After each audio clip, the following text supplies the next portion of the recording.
Nem toda prisão tem grades. Às vezes, ela vem disfarçada de carinho, de ciúme, de um me preocupo com você. E quando nos damos conta, o que parecia amor se tornou controle. O que era cuidado virou vigilância. E o que um dia foi liberdade compartilhada, agora pulsa como uma obsessão disfarçada de afeto. Mas como reconhecer esse tipo de relação? Quando o sentimento legítimo se contamina e começa a se tornar um domínio silencioso da alma do outro. Esse é um tema delicado, porque quem vive uma relação assim geralmente demora a perceber, justamente porque o controle não se impõe pela força, mas pela emoção, pela manipulação sutil dos sentimentos mais profundos. A neurociência emocional mostra que os vínculos afetivos ativam regiões do cérebro associadas à recompensa, como o sistema límbico e o núcleo accumbens. Isso faz com que, mesmo em relações tóxicas, a pessoa ainda sinta prazer e apego ao parceiro. É como se o cérebro estivesse viciado na emoção, mesmo que ela venha misturada à dor. E isso cria um ciclo vicioso do qual é muito difícil escapar. Mas existe uma linha tênue, quase invisível entre o amor saudável e a possessão emocional. E reconhecer os sinais é o primeiro passo para se libertar. A seguir, você vai conhecer 5 desses sinais. E ao longo dessa jornada, vamos trazer as vozes de Freud, Lacan, Winnicott e outros mestres da mente, porque entender a raiz disso tudo é o primeiro passo para curar. 1. O isolamento emocional mascarado de cuidado. Tudo começa com pequenos afastamentos.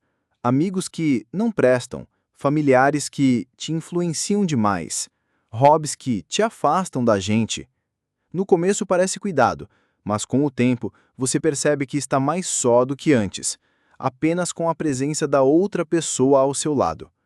Freud já apontava que o narcisismo pode se manifestar em relações afetivas por meio da idealização do outro.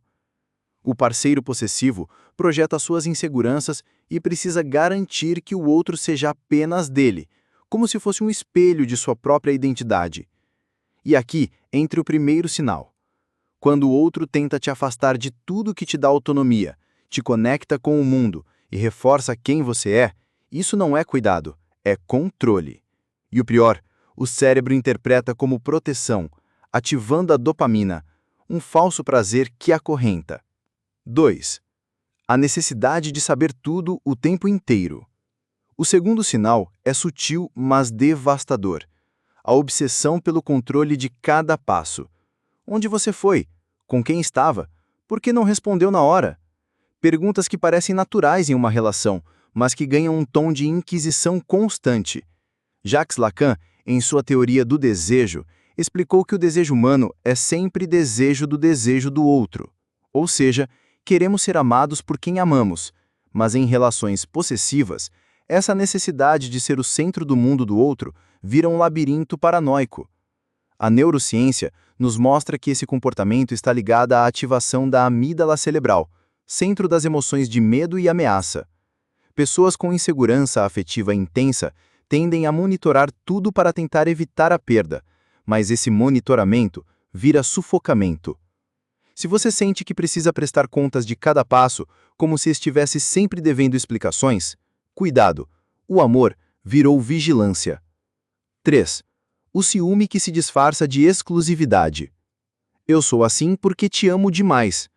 Talvez essa seja a frase mais perigosa de todas, porque ela transforma o desequilíbrio emocional em uma suposta virtude.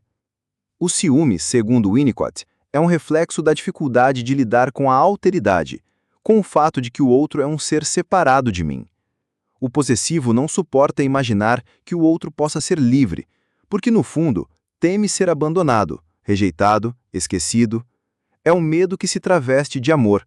O hermetismo, em seus princípios, fala sobre o ritmo e a polaridade. Tudo oscila, tudo tem dois lados. O amor, quando não amadurece, pode oscilar para o apego doentio, e o ciúme constante e irracional não é uma demonstração de amor, mas um pedido de ajuda disfarçado, um sinal de desespero interno.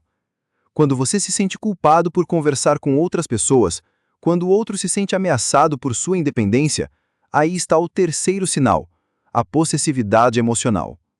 4. A perda da identidade individual. Esse é um dos sinais mais difíceis de perceber, porque acontece aos poucos.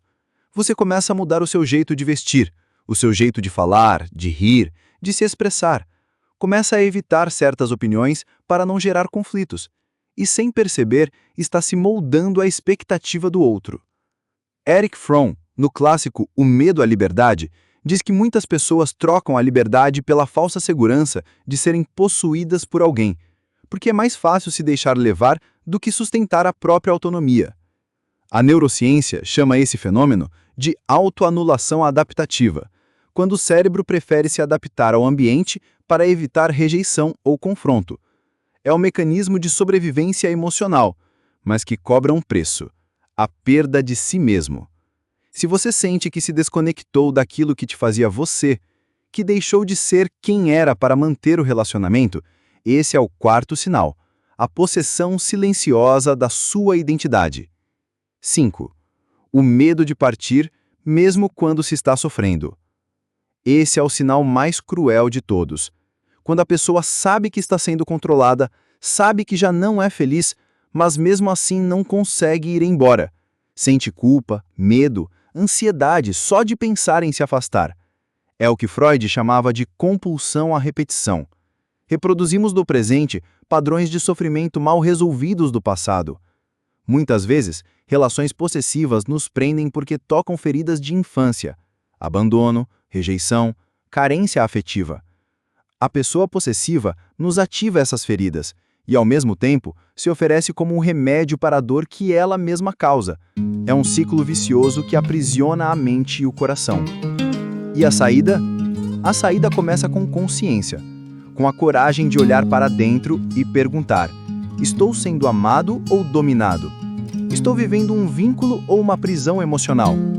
A libertação emocional exige força e, acima de tudo, autoconhecimento.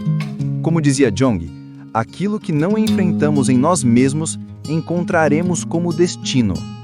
Inscreva-se no canal Alquimia Filosófica.